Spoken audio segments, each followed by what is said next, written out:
Peace. In the name of Allah, I'm Aubrey Muhammad. I pray that everyone is well. Hemsptead family, friends, and believers, welcome to my live session. On the menu today, I got the healing turmeric and ginger tea.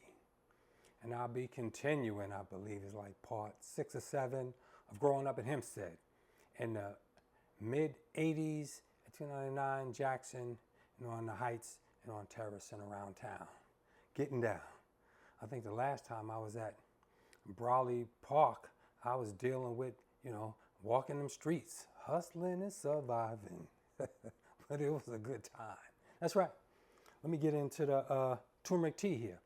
And the reason I'm doing the turmeric tea, I can actually sit down and do this.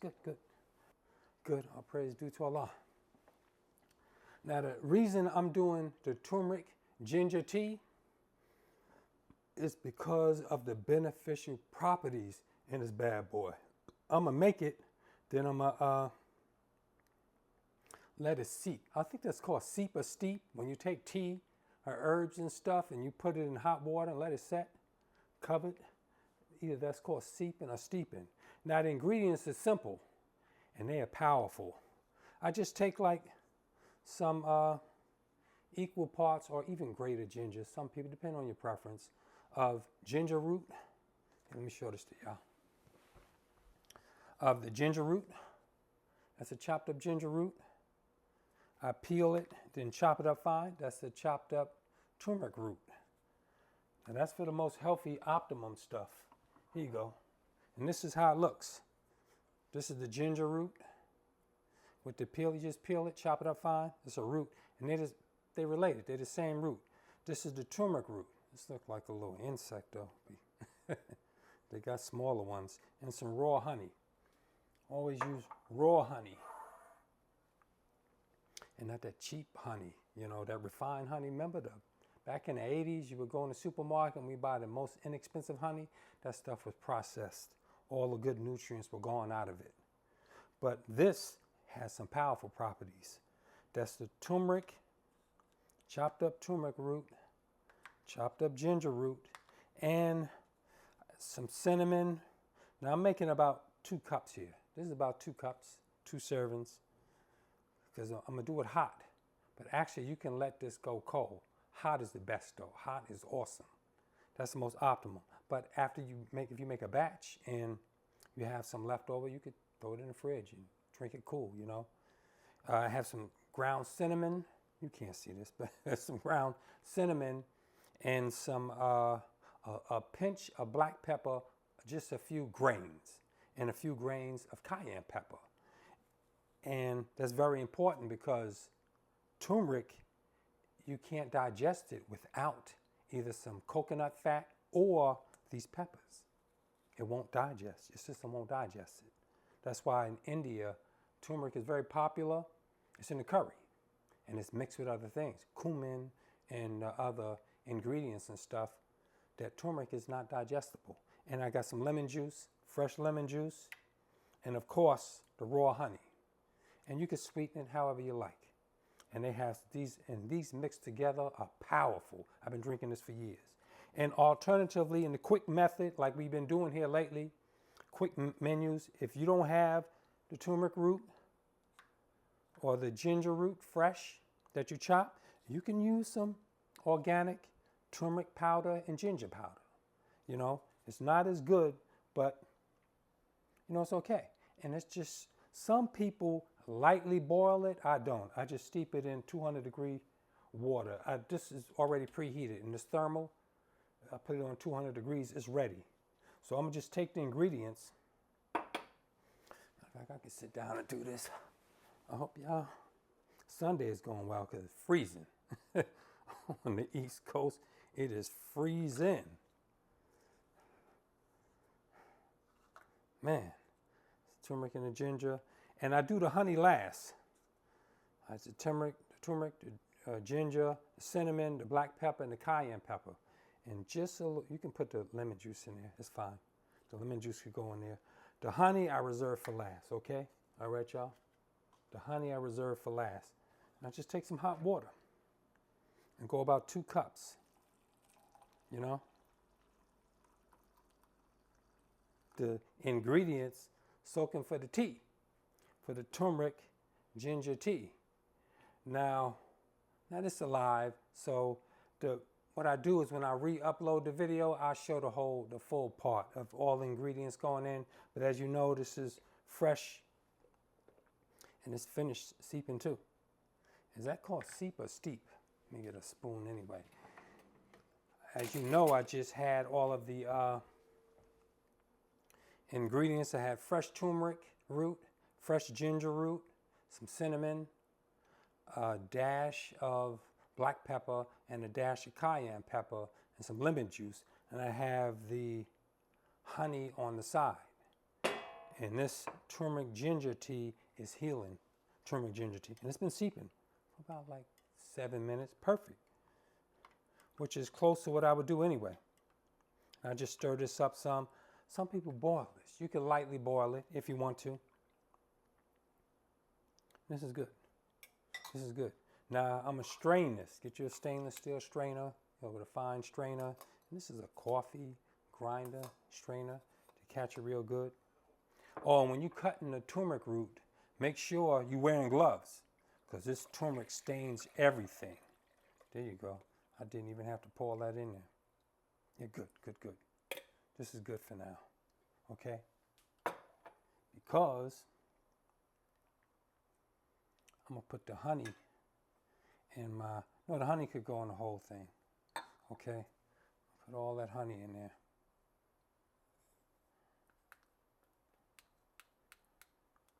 For the 2 cups. Because honey is deceptively sweet. Honey is stronger and sweet. It's more intense in sweetness than cane sugar and any other sweetener.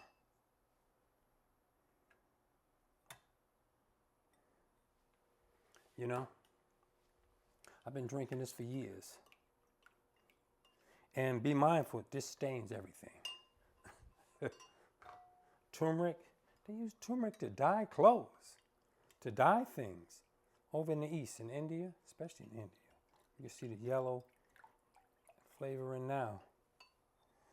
And this is hot, this is it right here.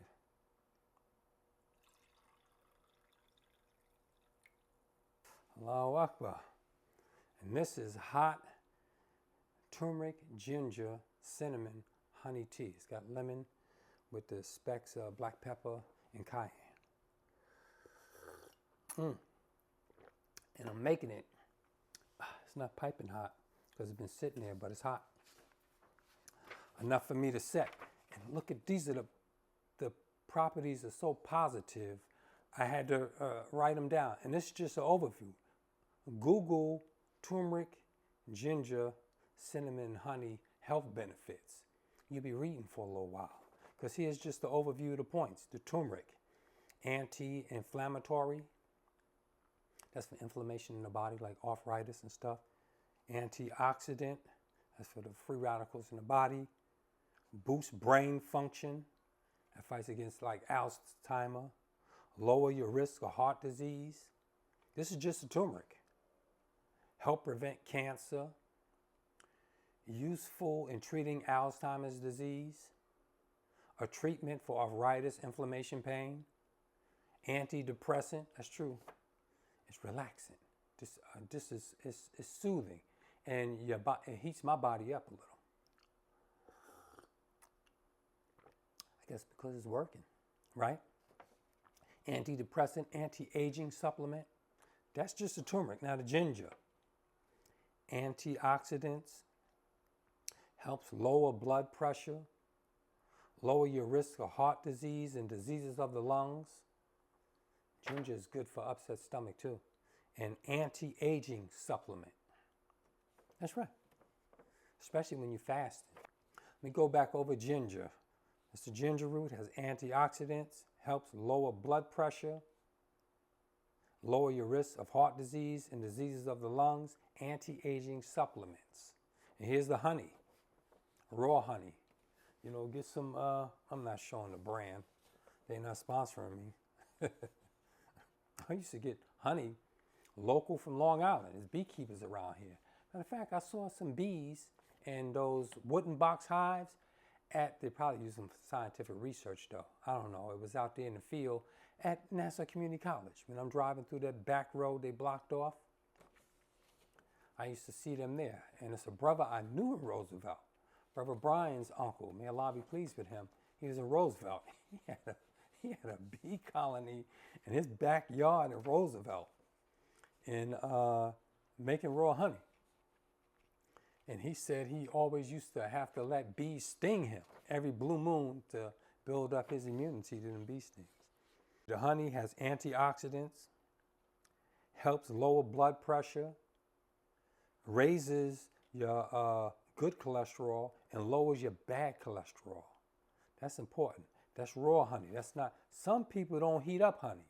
Some people don't. It's good too. It's nice and complex. It's tangy, sweet, and got that nice base hardiness to it. And the lemon gives it, the tang. Some people don't heat up honey. Some people say take honey raw with a tablespoon of raw honey and just take it as with some cinnamon. Take that. But this, if you're drinking it over time, it's naturally beneficial. It lowers the risk of diabetes and heart disease, helps treats coughs, and improves sleep quality in those who have an upper respiratory infection. That's honey. Cinnamon, anti-inflammatory, lower your risk of heart disease. Antioxidants, lowers the risk of diabetes and heart disease and cancer, and help control your blood sugar. That's the cinnamon.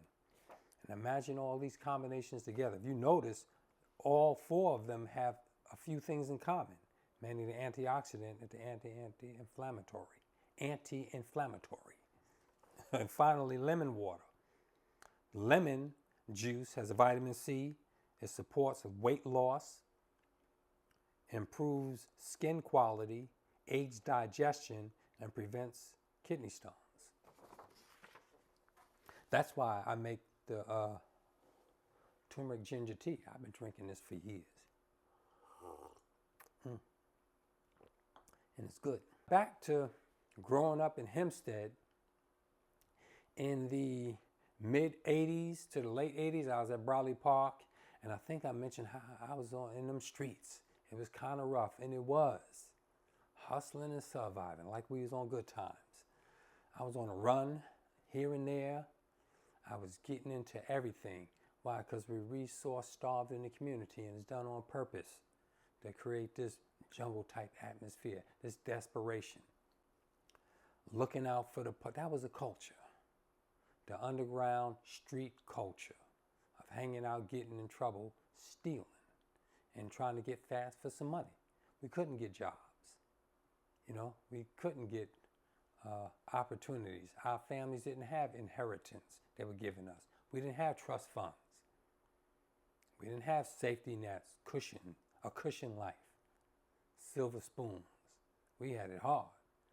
I told you that one brother was a Mike Tyson of the Heights. I had scammed him for some drugs, some mescaline, gave him some fake brass bracelets that was polished to look like we stamped it with the 14K and traded for some mescaline. And that brother, that brother, we called him the Mike Tyson of the Heights. He was just a little smaller, but he looked just like him. And he didn't have no high-pitched voice. He had a deep voice. And he was looking for me for that money because he took them bracelets, to the gold guy. He told him, that's fake. He tested him, that's fake, man. So he came looking for me. And I walked around Hempstead, and I was lucky because I would go to Browley Park. We'd be hanging out. I said, is he at the park? I said, nah, come on, man. Yeah, let's hang out. And before I would go somewhere to the bar on the Heights, or I think the Misty Blue had opened up in the mid-'80s. The Misty Blue, I was sort of like in and out there. We weren't hanging out in the bars, but the hustlers, we was with the pimps and the hustlers, drug dealers and stuff that we was, doing business with. They would be in there. So we would go meet them there. So we was young teenagers. And this was me and there's only a few of us doing this.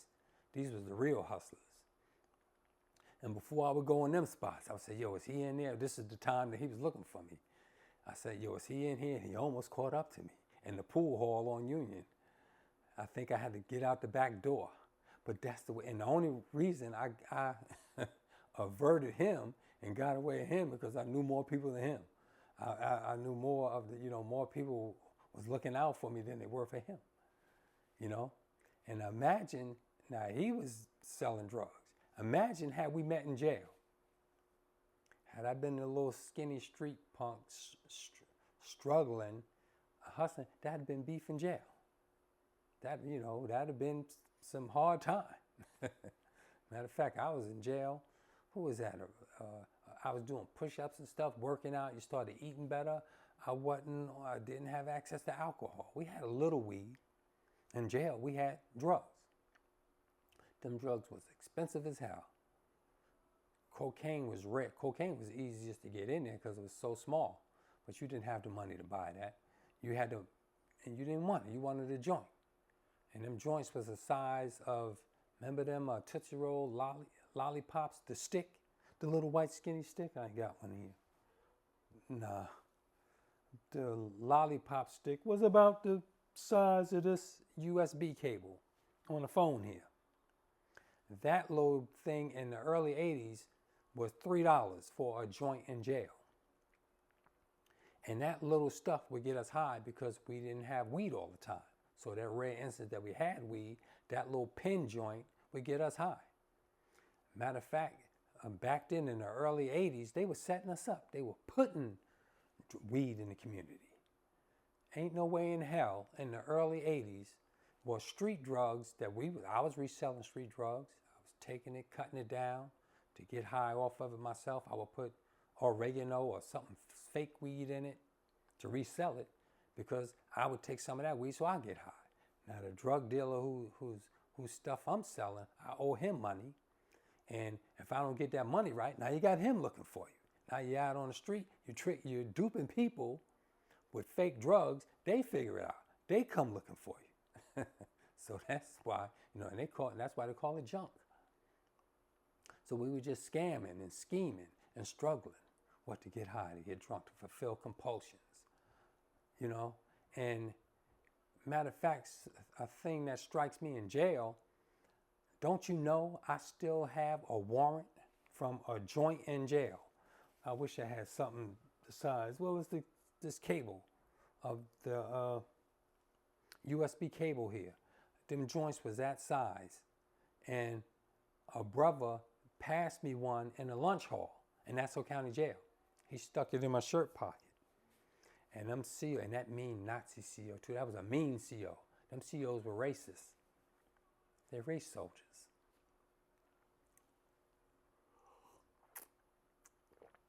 He caught this brother passing me that joint in the mess hall. And he ran over there and he even had like a German type mustache cut. And he ran over there and he went to go grab me and he tried to be dramatic and bust me in the middle of the chow hall. He tried to rip my shirt pocket off so that the joint would fall out, but he missed because I stepped back when he did that. And he grabbed me, said, "Come here," and he grabbed that joint. And not only did I get a charge for that joint, don't you know we got locked down. We got sent to the worst tier in the jail. We got sent to the notorious E4. Big Just was running E4. Big Just was on, and he was locked down in his cell. Big Just was the head of the 5 percenters in Nassau County Jail. And he was on 24 lockdown in his cell. Nassau County didn't have the hole in.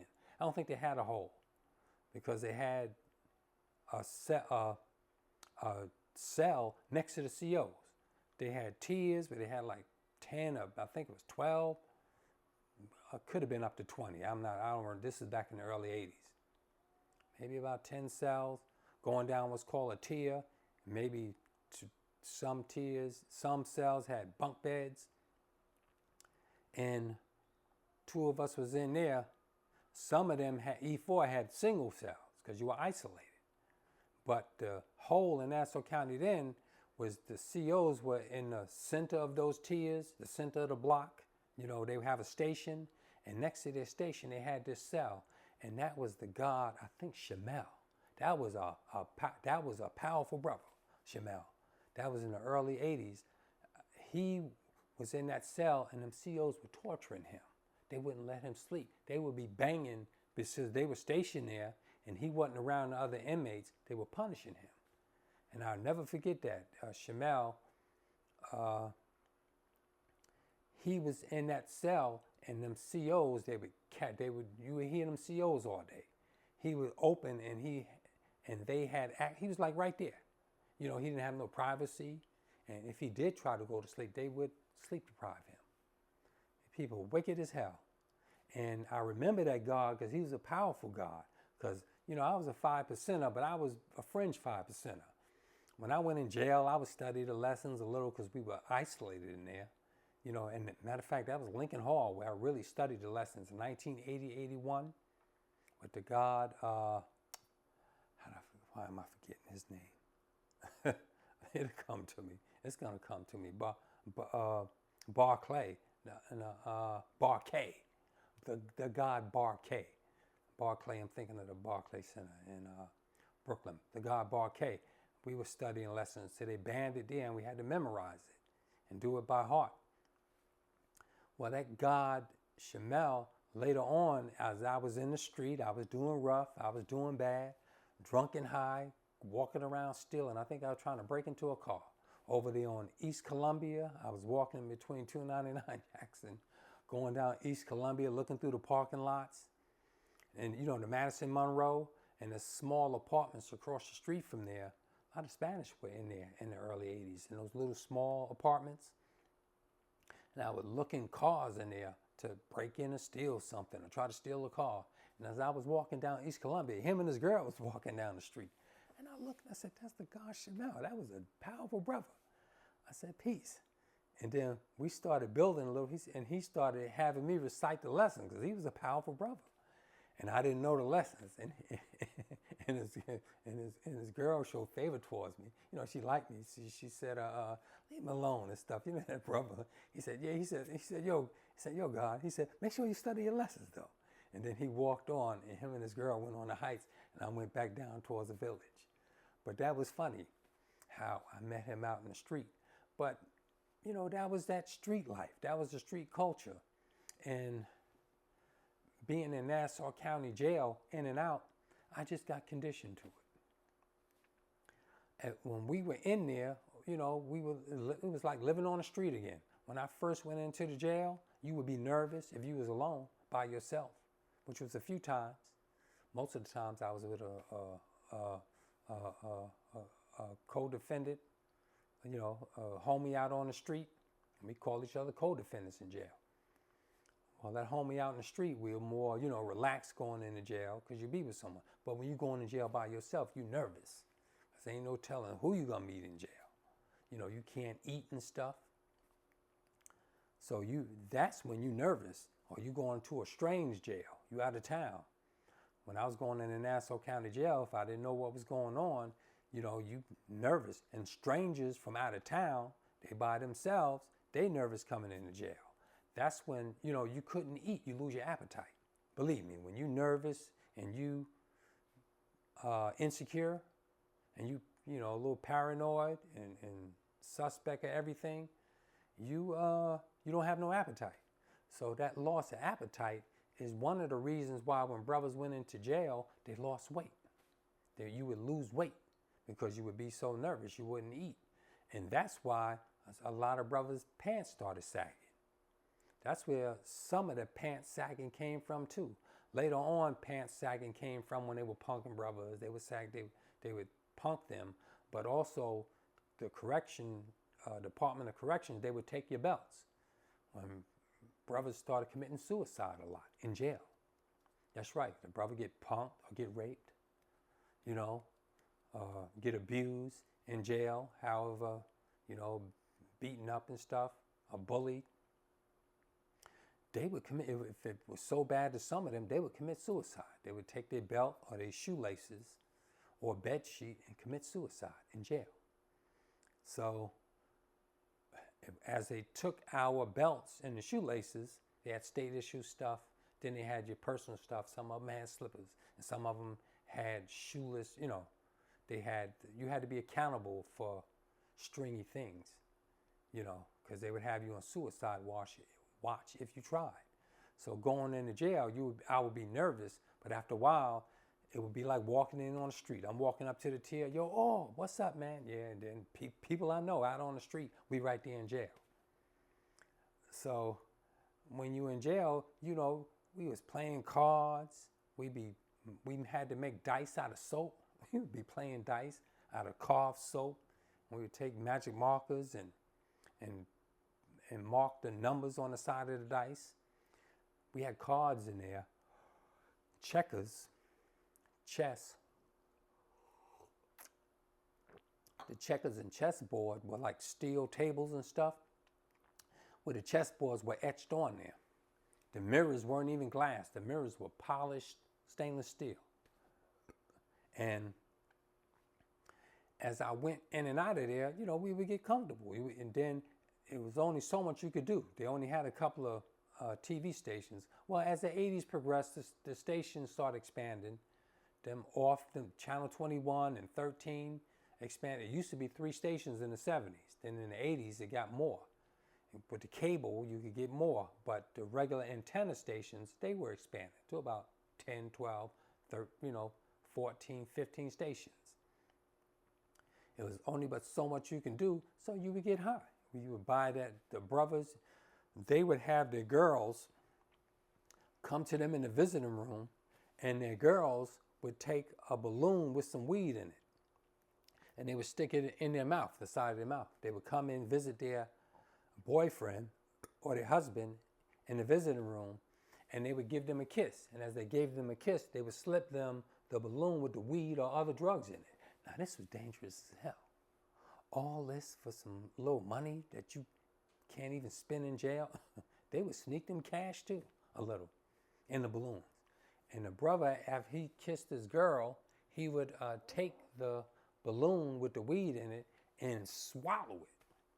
Hopefully he would swallow it. Most of the time he did. Sometimes it was rough. Sometimes you have to spit it out and abort the mission. But oftentimes, if they swallowed this, it was about a nickel bag size of weed in a balloon, they would swallow it. Damn, that was rough. And then the brother, and guess how we got high? And by the time he got back upstairs, if he couldn't vomit it up, which most of the time he couldn't, guess how we had to get weed? We had to wait. And to this fool use the commode. He would watch the commode, and they would come, and he'd hope it would come out. Most of the time it would. I don't know. You can imagine that didn't work out all the time, especially if you got greedy and them packages was too big. They had to go to the hospital. Matter of fact, the hospital for Nassau County Jail was Nassau Medical Center, the Meadowbrook Hospital in East Meadow, next to the jail. And it was a terrible experience there. Ever since the 80s, we knew it was a terrible experience there. So the brother, he would use a commode, and go into the commode in his dung and pull out the balloon, crack it open, take the weed, and then he would break up the weed into joints and sell it to us. And that's how we got high in jail. Unless you were clever and did what I did, but that was work release. Some places of the jail, if people had access to the woods and the surrounding areas, they would take packages, small packages of weighted with rocks or something and throw them over the wall if no one was looking. But that was rare because people had to know when you was in the yard. They had to know where to throw it in the yard, how to not be seen by them COs in the watchtower. Yeah, they had, those watchtowers they have on the wall. But that happened to me in work release. I remember work release in jail was it was very open. They had a potato farm next to Nassau County Jail. They built a new jail there now. They expanded the jail. Why? Because they were investing in criminalizing us and having the police capitalize off of our ignorance and give them careers in law enforcement, chasing us and the dog chased the cat chased the mouse, and the mouse chased the cheese. And we running after the cheddar, and we get caught up in a sick game that we don't understand. So weed was popular to us. Me and Rob, I was in work release in Nassau County Jail. We was in that trailer in work release, and I had about 2 more weeks to go, and I never forget it because the song on the radio then was, I think it was Run DMC, not King of Rock, that was later, the first one. What's the one with the, not Sucker MCs, right after that, the very, very popular one, Rockbox, Run DMC Rockbox, that was a jam on the radio.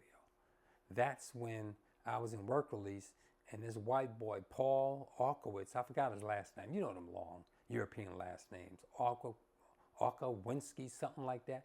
He was a crazy white boy. He wore the bandana, he was a deadhead, he was a street, he was hard, and one of his boys would go out into the trees because we were right next to the farm. We were in work release, you know, we were free in there, you know, they had a fence you could jump over out there. And the funny part was me and Rob worked in the kitchen there, and the chef there was a black man that worked in the kitchen in the jail, and he would bring out the food and stuff, and we would have to prepare it for the inmates who went out working. This white boy, Paul Orkowitz, he had, you know, it was very relaxed out there because we only had a couple of weeks left. So I wasn't trying to get high. I wasn't trying to get in trouble. I was being straight. It was only a couple of us there anyway. But the white boys who were there, they used to work out in the potato farm. And some of them, that was funny that me and Rob, a black man, we were in the kitchen hanging out, chilling, just hanging out during the day. And the white boys, they would go work out in the potato farm, working out there. I guess they like being out there. And some of them would go clean up the areas around the jail on the landscaping. Some of them would go do that. And when they came back in, we would have the food ready for them because the chef would bring it out there. So me and Rob, we had plenty of time. We were playing ball, hanging out in the trailer. So one night we was in the trailer and we smelled some strong weed. The trailer was full of this smell. I mean, it was skunk weed too. We looked out the window. It was Paul. He was hanging out on the side of our trailer. He got out of his trailer, got over to ours, and he had rolled up a spliff. It was a huge big spliff full of like skunk weed, that green and gold and red, strong weed. And he was just toking away, getting high. And we looked out, you know, and we were hurt because we wanted that weed so bad, but we couldn't smoke because if we had I had 2 weeks, I think Rob had about 3 weeks. So we wasn't gonna risk it, but Paul, man, he hurt us with that. And when he looked up at us, he was high and he had that big spliff and he said, yo, y'all want some? He had a whole bag full of this weed, buds of that skunk weed. And we said, nah, man, we can't do it. We was hurt. And later on, when I left work release, I have a story about that, an experience I had when I left work release that time. But when I left, I never forget, I saw the Newsday newspaper because I showed my sister Shona when we was at 299 Jackson. I said, I know this boy. I was in jail, work release with him, and he the one that had his friend sneak the weed over. His friend would go out in the bushes behind the trees in the potato farm, and he would throw that bag of weed with the rock over the fence. And Paul would get it and take it in his trailer at night when the COs wasn't looking because work release was low security. Well, eventually that weed smell must have got around that compound because they started giving drug tests. And when I had got out, I had read that Paul escaped. He jumped over the fence because they were going to give him a drug test. And he would have came up positive and went back to lock-in. But instead, he jumped over the gate. And he was in Newsday for that. And I showed that to my sister. But that's how weed was available to us in jail. It was big out on work release, but in jail, it was rare. So we paid that $3 for that joint. And when they put me in lock on E4, that was the most notorious tier in Nassau County Jail. But I knew some people there. Biggie was there. It It was a few. I told you, all the people from the street in Hempstead was in Nassau County Jail. It was like being back out on the street, on the tier. We would have our do-rag, the nylons on, lounging, watching TV, doing all types of things to occupy the time. But that weed helped us out. So that judge, the Nassau County, they gave me a charge for that, misdemeanor, possession of weed. And I did my time. No, this was before work release. This was before work release. So I did my time. And matter of fact, I can't remember if it was before or after. I had been in jail so many times. It was probably after, I think. I did my bid. I think it was 90 days. I think I came down from Syracuse. Me and Malik had come down together on the van with a good CO. I forgot his name. I'll talk about that later. See, I got to do a documentary on this. Me and Malik, we had come down from Syracuse. So, and then instead of me being released at the main part of the jail, they took me to court. I said, why I'm going to court? He said, you're going to court. They didn't tell me why. Got in the van, got in court. That judge said, Miller, he said, you're charged with possession of marijuana. It was contraband, they called it. He said, you either going to get 5 days or $100 fine. Now, I was messed up. I was so messed up, I didn't want to pay that $100 fine. I was thinking to myself, you know how high and drunk I'm going to get off $100 in the early 80s? I took the 5 days. I said, hey, well, I did 90 days. I might as well do 5 more. That's how institutionalized we were getting. You know, that culture we became too comfortable in that culture. It was either pay a $100 fine or 5 days in jail. And my dumb ass took the 5 days because I was conditioned to think nothing in jail. We were hurt in jail the most about how we wouldn't be in the world, how we wouldn't have the freedom to do crazy stuff. You know what I'm saying? To be out there hustling and doing our thing, whatever we were into. That was the frustration, the greatest part. Jail wasn't punishment to young. If you were young, a teenager, a young man, jail was a culture. And they were doing something to us with the food. They were putting stuff in the food. Literally, I remember they named it. I think it was called soft Peter. It was something supposed to suppress your sexual urges. Now that sounds something like Margaret Sanger and Planned Parenthood. That sounds like eugenics. That sounds like chemical biological warfare, like they were trying to sterilize us. I remember that. And I used to work in the kitchen. There was something about the drink. I think they put it in the drink. That powder drink didn't taste right. It was supposed to have been some sort of like Kool-Aid. Look at the irony, Kool-Aid. It was supposed to have been the drink. They had coffee, but that drink, it tasted strange. That's probably where they were putting this chemical. Something to, do something to us in jail. Now, as they feeding us that affect you.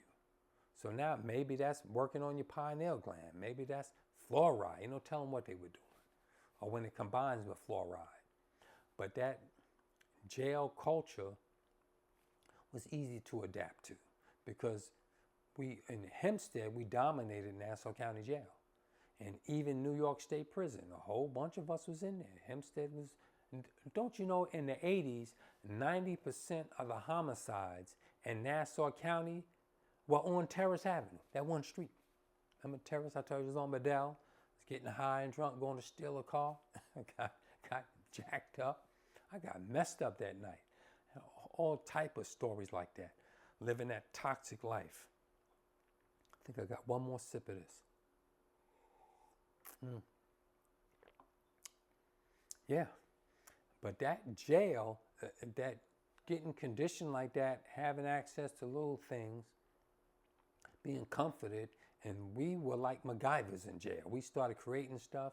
We would be concocting all type of ways of getting fast and doing things.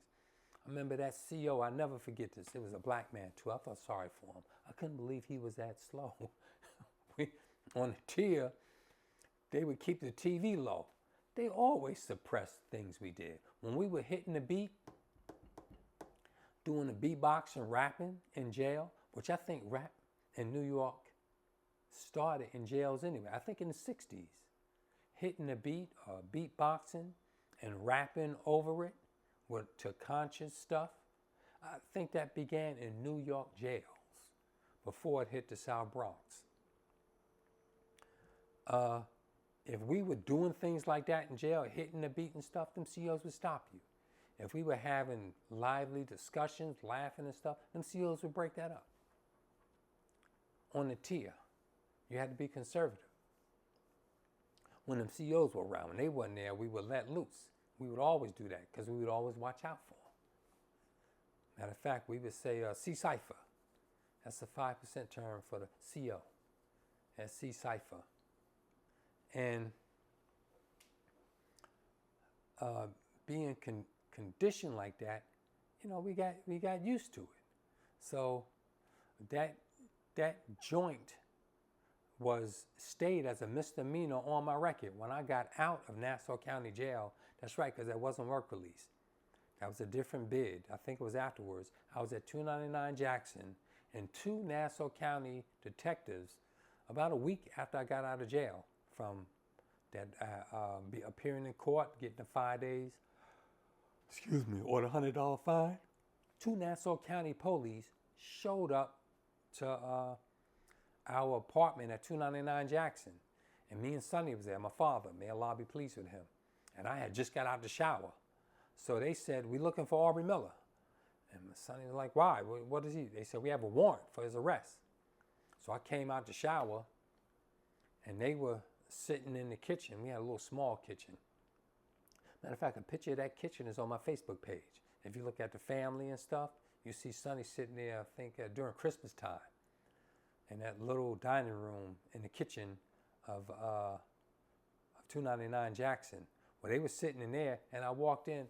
They said, "We had a warrant for your arrest." I said, "For what?" They said, "A misdemeanor for contraband, possession." I said, "No." I said, "I went to court." I said, "The judge gave me 5 days or $100 fine." I said, "I did the 5 days." And they said, "Oh," so they left. And they tried to play stupid. They tried to play Inspector Clouseau or the Keystone Cops when they leave. The police do this.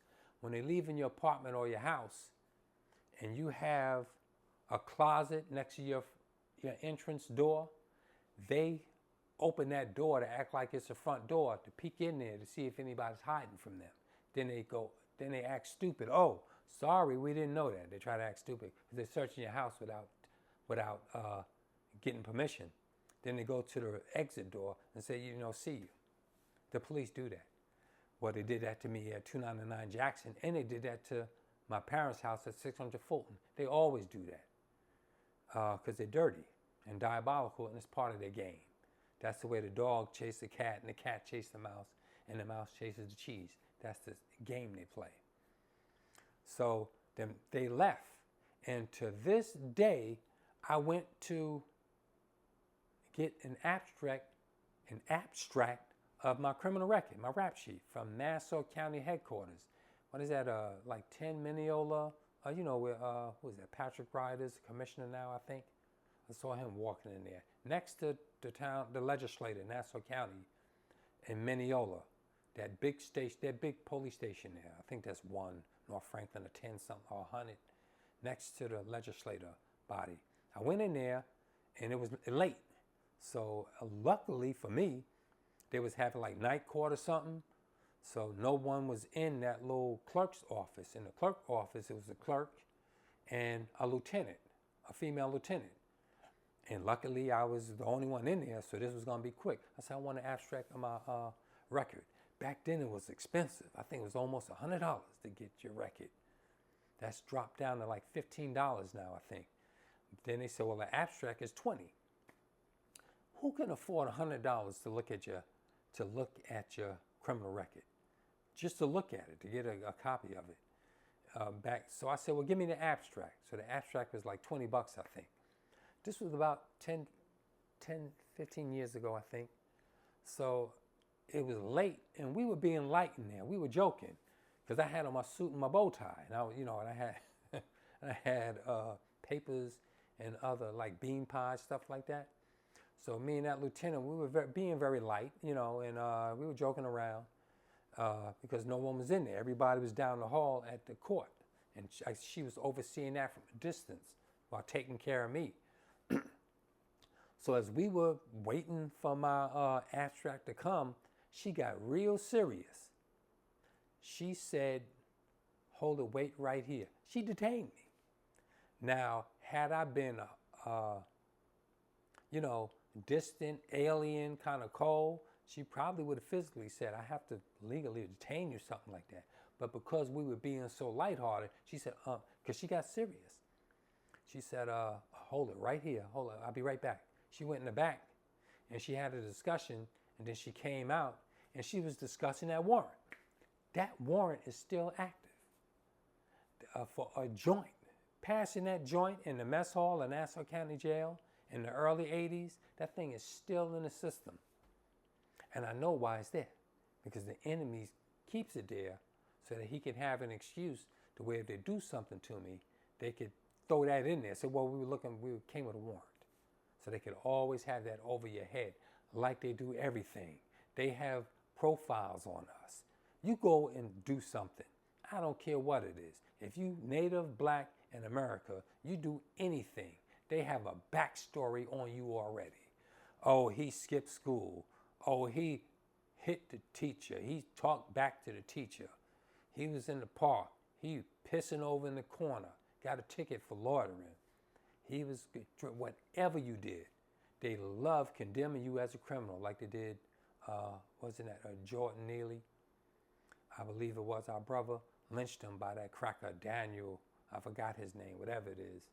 That's why we need our own policing and our own courts, where we will try and execute those that lynch us. Justice is what you do to us, we do to you. And in this system, it's all fixed to where they strip us of resources, they miscultivate us, and they devitalize us. Devitalization is strictly preserved for Native Black Americans. Our communities like Hemsptead, they specifically take out the resources and they shift them to other communities. They do it all through taxes. They just cut off funding, they change it around. And that village board and the school board enable all of it. They take our property tax dollars and they finance others. They give them apartment owners tax breaks. They take millions out of the community that makes our community economically anemic, deprived, while enriching them while being parasitic off of us. They're bloodsuckers. It's a parasitic relationship. And they set us up. They let you be prosperous. They let you buy the homes. They let you open your businesses. They let you start your companies. Then they take it, they hijack it all. They hijack it all, and they do it systematically. And they miscultivate us, and the biggest miscultivation that's done to us is that we have no heritage, we have no culture, we have no legacy. They try to paint us as opportunists. They almost damn near try to paint us as immigrants. They want us to feel like immigrants. That's why they bundle us together with immigrants. People of color, the Black and Brown Coalition, minorities, that dumb shit, that's over with. We delineate, we empowering ourselves because we nurturing ourselves and we cultivating ourselves into the knowledge of self, to do for ourselves, to provide for ourselves in Native Black cultural nationalism. That is the key. The problem with that village board, the school board, even our parents and the broken churches. The churches are finished. The churches are bankrupt and they're emptying out. The Democratic Party is the new black church. What they've taught us is to be receptive. We're so receptive. Give whatever they dish out to us, we accept. And we believe that any little benefit, any relief, is the lesser evil. We believe it's mercy. And oh, it's better than nothing. That's the mentality they have left us with. Oh, this is better than nothing. They've been running at the Republicans are the bad guy for decades. The good cop, bad cop routine. Republicans are the bad cops. The Democrats are the good cop. They do that in the police station. When they get you down there, they separate you. If it's two, you go look at Cooley High. Remember when Cochise and Preacher and Stone and Robert was in that stolen Cadillac, and they pulled them out of school, and they had them in the police precinct. They put all four of them in different rooms. Then they went into each room, just like they did the Central Park Five. Democrats did that. That was dirty-ass liberal Democrats in New York City. Mayor Eric Adams. It's the same philosophy, the same type. These liberals, these good people for us, do the wickedest shit to us. They separate you in the rooms, and then they watch you. They have hidden cameras. They say, look, your friend says you did it. I didn't do it. Instead of you shutting your mouth, saying, give me my lawyer, and if you don't have a lawyer, you can get a legal aid. You can wait till you get in the court. Say, I don't have representation. Give it to me. Before that time, you can shut your mouth. If they don't have a warrant, you don't open your door, don't open your car window, you don't have to say nothing except speak to my lawyer. But we are receptive people. We are trusted. We trust. That is our spiritual nature because we are the chosen of Allah. We not only the children, we are the Father. We are the people of the Scripture at this time, the chosen. That's our spiritual nature. And we treat others the way we think that we are, but they're not. They're callous and they're cold, and they're always plotting and scheming to dominate us and to engineer and fix us into a permanent underclass, the scapegoat, the lower class, the dirt, the low down. Where do you think the term nigger comes from? That means lowliness. That means taking advantage of our spirituality, of openness and trust, and turning it against you. They use our own good-heartedness, our own spirituality against us. When you betray in spirituality, you don't trust other things now. That's why you don't trust your family. You take it out on them. You take it out on those around you. The crimes we commit is in our own neighbors, our own people, our own friends. We're watching their house. We're watching them, pocket watching them. Jealousy, envy. That comes from being receptive and being trusting of a system that's designed to make us the boogeyman, to scapegoat us as a permanent underclass and the lower class of a caste system that's well and active. But all that's at an end right here, because delineation is the key and the answer to us living our God nature. That's the key. Accept your own and be yourself. Master Father Muhammad revealed that to us through the Most Honorable Elijah Muhammad, who is living Christ. And we got to teach that and train our people into doing for self. So family, I think I end with that today. I got into a little details about the street life in Hempstead. I'll get back to that maybe during the weekday. I want to get out in the field back towards Bradley Park again, towards the Heights, maybe towards Union and stuff like that. Talk about old times, what was going on in the community, and to put light and to show light about what happened, what we could do to remedy it, and show the cause and the root of what's happening, and offer a plan for us to actively take to start reclaiming our community. We have to be more communal. We have to be more socialist. We have to have more common ground. We got to start settling on the best part. And don't say it can't be done. We have an example before us. Our brother, Colonel Muammar Gaddafi, may Allah be pleased with him. He was a giant world leader. He was in a giant, almost a class of himself. He proved that if you take your nation's resources and you spread them a little more freely amongst your own people and serve your own people and provide for them, you will be successful. His fault was he trusted the devil. He trusted America. He trusted Obama. He called him a son of Africa. He got duped. But he had an example of proof that you can take your resources, and if you put them towards educating your own, you'll get rid of illiteracy. You can nurture your own and have health care. You can educate your own, have free education. Just provide the resources for your people instead of following these greedy oligarchs. We're following greedy, bloodthirsty people. You see, the people are fed up. You see that man, that young man that assassinated that healthcare CEO. The people back that young man. Who's desperate? Who's hurt by that? The rich, Trump and them. Eric Adams went and tried to make this man a terrorist. Yet a white boy, I think it was 2 months ago, tried to blow up a white supremacist, tried to blow up a power plant in Tennessee. They did not charge him with terrorism. They just call him extremist. But when you kill a CEO, a greedy, selfish, diabolical CEO of a company, that's terrorism. These are the people you follow. These are the people you trust. These are the people you believe in their trickle-down theory, that what they do at the top will trickle down to you. No, what they trickle down to you is you will be a permanent underclass who will never spring forth under greedy people. We got to do for self. And we have examples before us. Master Father Muhammad sacrificed to come here, to teach us, to raise the Most Honorable Elijah Muhammad.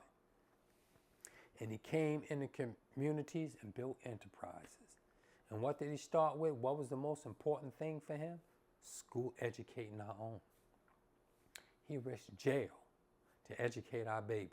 Muslims went to jail, went to court raising hell to educate our children into independent black schools. That was the Most Honorable Elijah Muhammad that did that. In the 30s, Muslims were doing that, tearing the courts up when they tried to arrest us for doing it. That's the energy and the spirit we need. We have models before us. We just got to act on them and stop being so receptive and waiting for the Democrats to do something for us, waiting for these politicians to do something for us, the broken preachers.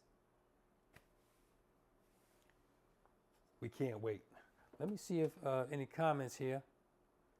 Socrates, peace, cuz. You speaking facts.